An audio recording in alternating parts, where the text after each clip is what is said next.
Right.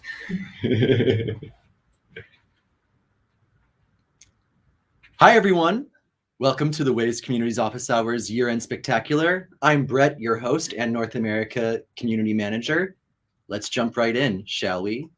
We've had an amazing year together with you, implementing tons of new features, creating millions of map edits, and sharing thousands of comments and critical feedback, which helped improve Waze for tens of millions of users.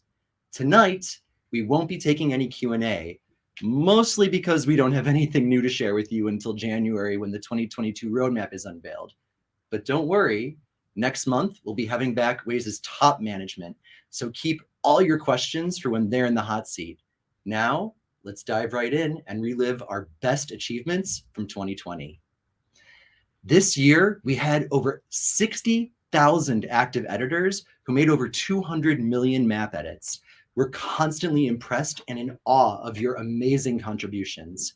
The beta community had over 13,000 active beta testers this year who provided us with important feedback and helped us find critical bugs. And last but not least, this year we had nearly 400 localizers who translate almost 60 languages, helping to bring Waze to their local communities.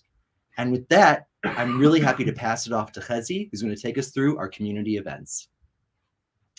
Thank you very much, Brett. So hey all, and thank you again for joining us today. For those who don't know me, my name is Chezi, and I manage communities across EMEA. This is our last event of the year, and how can we start our last event without looking back at all the events that we had in 2021, right? So look at you. These are only some of the events that we had this year. We started 2021 with higher expectations regarding COVID-19 in the hope to see you all face-to-face once again. But this, of course, didn't happen. We would like to take this opportunity and thank each and every one of you for taking the time to join us on these events from your home office, your couch, your kitchen table, or anywhere else. This is not being taken for granted, and that's always what makes these events so special to us. So over the past year, we had 76 community events. This is crazy. Thanks again for joining us to those events and making them what they were. We had 4 mega meetups for NA, Latam, Brazil, EMEA, and APAC, where we had, for the very first time, people joining us from Africa and the Middle East. We had 4 roundtables by region, office hours, virtual cafes, and of course, local meetups. And some of the highlights that we had this year, of course, is the two hybrid local meetups that we had in the US for Northeast and New England regions, and in Germany. Those pilots were a huge success. So we can definitely mark the new model for our meetups in 2022 if the pandemic will allow it. So you get a meetup, and you get a meetup, and even you get a meetup over there.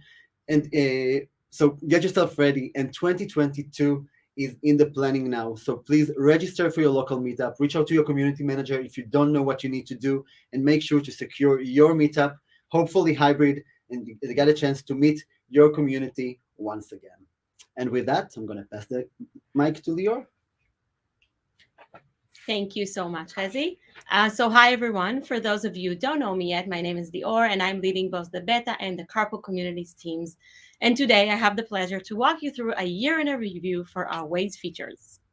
So under the pre-drive squad this year, we launched pre-drive notifications. So whenever you have an upcoming drive saved in Waze, either through planning flow or a prediction generated by Waze based on your driving activity, Waze will let you know whenever something unusual happens, or will suggest ways to optimize your route. From updates on unusual traffic, hazards, recommendation when to leave, and different route on your way to work.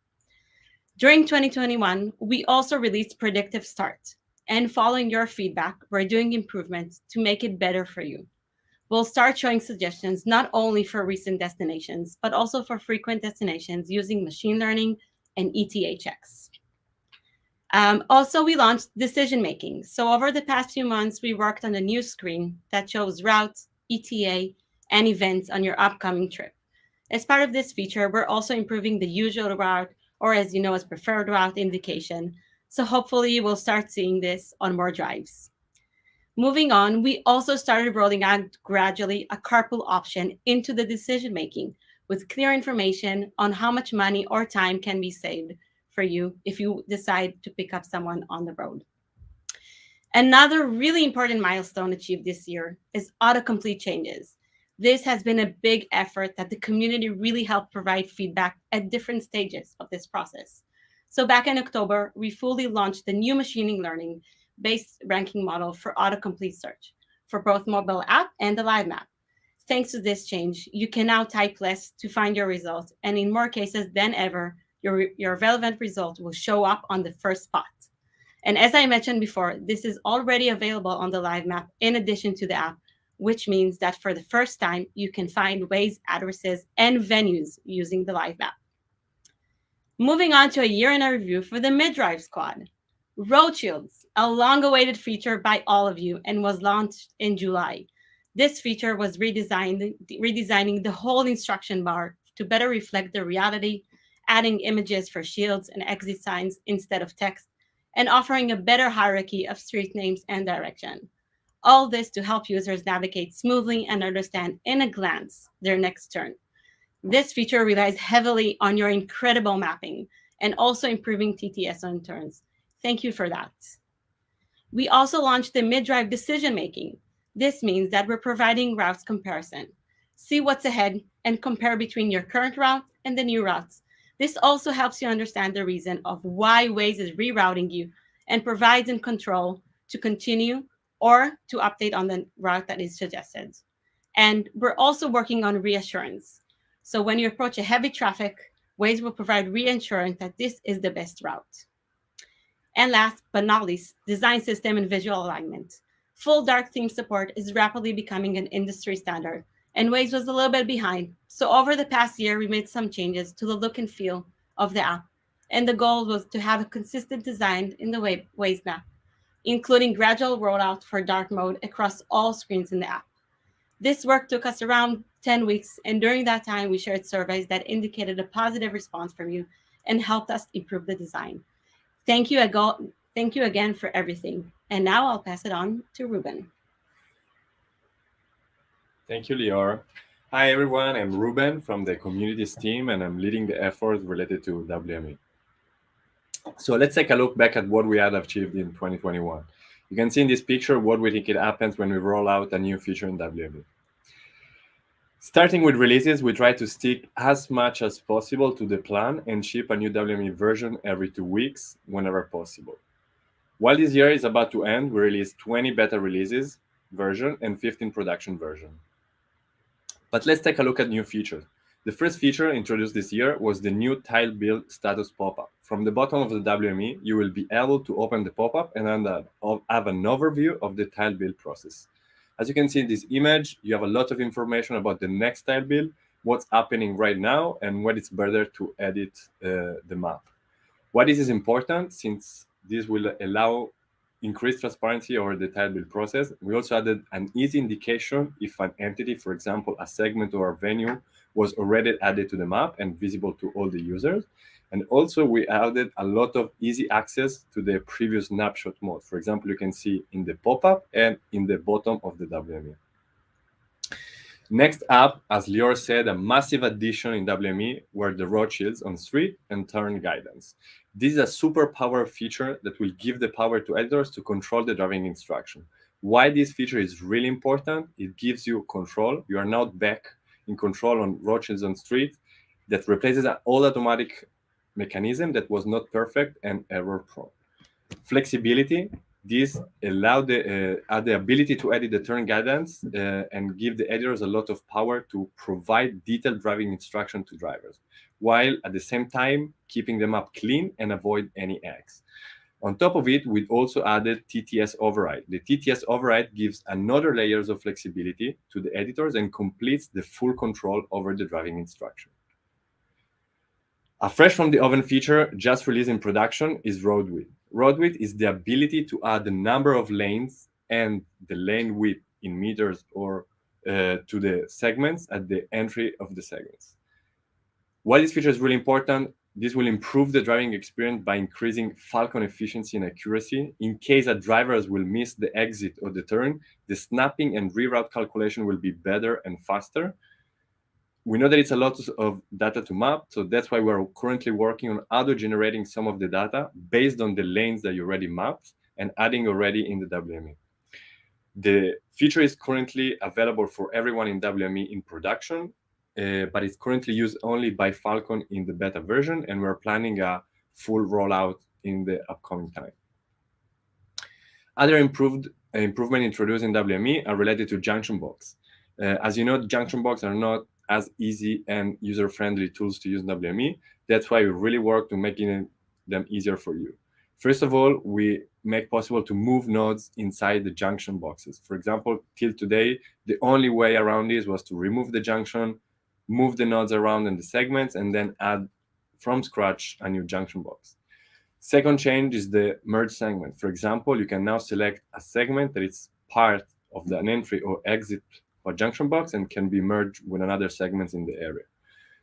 And last but not least, we added Jubras or junction box on roundabouts that today will allow the creation of a junction box on the roundabouts and give full power using the path capability to force instruction. For example, the exit right versus the take the first exit. We also added a lot of small but really impactful improvements. For example, we have now new zoom levels. This is not currently available to everyone, but only in beta. This will allow editors to zoom out and in up to 22 levels and will make really easy to pan the map and jump from place to place. Roads and city layer, as you can see in this image, should be faster to load, and we added also segment hierarchy and better level priority, meaning that based on the segment type, we will show or hide the street name for the specific segment. GPS point layer, similar to new zoom level, this is not available to everyone, but still in beta. The first step is to have a more stable layer and the baseline for future improvements. On top of the above feature release, we work a lot of revamping the infrastructure of WME to improve the editing experience and to increase development velocity.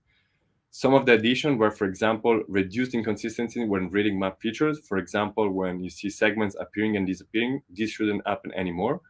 And we also make sure that the loading of elements, both in populated and unpopulated areas, not on different zoom levels, will be faster and smoother. Thank you, and I will pass it on to Maya. Thank you, Ruben. And hi, everyone. My name is Maya. I'm super excited to be here today with you. And for those who don't know me, I'm responsible for all communities in Latin America. And you might have seen me also in the WME beta forum as well. So today I'll be speaking about community suggestions, both for the WME and the app. And we're also going to review where to submit them and upvote them. So let's dive into the process for the WME community suggestions. Last year, we formalized the way we process WME suggestions even more. We get your suggestions in user voice, and any suggestion that reaches 15 votes or more are reviewed together with the product team internally. Then we assign a status to the suggestion, such as in the works, pending information, or currently not planned.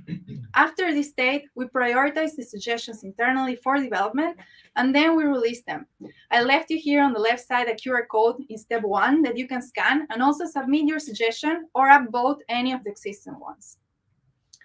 Since the formalization of this process around 2 years ago, we have reviewed and answered more than 200 suggestions and launched 15 suggestions during 2021 only. These are all improvements to the WME that are coming from you. So we want to thank you all for all your ideas, for sending your suggestions, and encourage you to please continue to do so. One of the suggestions that we released during this year was repeat next day for closures, to be able to duplicate a closure with the date of the following day, saving you time, clicks, when closures span for more than 1 day, but in different times. This is a suggestion that came from one of your scripts, so we also encourage you to add functionalities that are part of scripts so we can review them and consider adding them natively to the WME. And again, a huge shout out to you as you are improving WME. Let's move forward to the suggestions process for the Waze app. So in October 2019, we started a project called Suggestion Moderators. A group of beta leaders volunteered to help us go through the suggestions, which have been piling up for a while, and reflect the real community need behind them. So how does this work? A new suggestion is submitted through center code. The suggestions are reviewed by our suggestion moderators and they get a new status. They close this as implemented if the feature already exists, close it as duplicate, or mark it as pending staff review. This status means that the suggestion was checked by the moderator and is worth looking into. The last step, from the pool of all the review suggestions, we gather a list and present these ideas on a monthly meeting with PMs, who then decide if we should move forward with implementing it. If not, suggestions get a not right now or won't be implemented status. If yes, then we get on the roadmap status. So let's review this year. You submitted 250 suggestions, and 85 of those were reviewed this past year in 2021, thanks to our awesome suggestion moderators. And over 50 suggestions were implemented. This number reflects smaller suggestions to also bigger ones that, when implementing one big feature, impacted many open suggestions that were related. For example, many suggestions that were related to road shields were closed as implemented during this year. Some other examples of the suggestions that were implemented are creating settings for separating between red lights and cameras and speed camera settings, adding a warning for speed camera even when driving under the limit, adding a notification when leaving average speed informant zone, and localizing parking pins in Latam. Also adding road shields on primary, road, and lower. So thank you so much again to you. And I'm going to pass the mic to Shira. Thank you. Hi everyone, I'm Shira, also known as Shira Pashu, and I'm leading the Wazepedia and the forum in the communities team. I want to start about Wazepedia new skin revamp. Wazepedia is the editor knowledge hub with over 80 local wikis in different languages. Thousands of users visit the site every day looking for local guidelines and answers to editing questions they encounter. We are happy to present with you with a new skin that the team worked really hard on it. It will be open in beta in the next few weeks, and I will be very happy for you to test and give us your feedback. The new skin is much more clean and clear and enable users to easily find what they're looking for and navigate through the wide content Wazepedia offers. This is an example of the main page. Each local community now has the opportunity to organize the content to make sure that the main page is welcoming and the important information is clearly presented to the community. Users should now be able to navigate and find answers and information much more easily. We will also going to have a Wazepedia Help Center with helpful articles about permission, editing, images, and much more. The global wiki page is also getting an upgrade. The current content, which is copied from the US wiki, will get redirected to the US wiki. And we will add more Waze staff content. For example, the site Wazer to Wazer, social media hub, the meetup site. Everything will be integrated into the new global page. It will enable our users to easily find information they're looking for about the Waze communities. And as you know, we have a lot of information to share. Next up is the forum chat. The forum team is working on developing chat on the forum. The chat is based on infrastructure that is already working well on Waze Carpool. We would like to have one chat platform that will operate across Waze, forum, WME, support. The user experience should be seamless across the platform. At the first stage, the chat will be between two users on the forum. And the plan later on will be also to integrate it in the Map Editor. Users can start a chat from a forum thread, as you can see, and also via user profile page. In this GIF, you can see that in the chat, there will be blue V's that will indicate that the user saw the chat message, and you can continue. Here you can see how it looks like. So. When users receive messages, the notification will pop up both on the forum and on the app. Users can reply on the chat on the forum chat or via the chat in the app. Currently, the team is working on the connection between the app and the forum. Once the issue will be resolved, we can open the chat in beta. So stay tuned for that in 2022. And now I'm happy to pass the mic to our fearless leader, Hila, who will have a special message for the whole community. Please, Hila.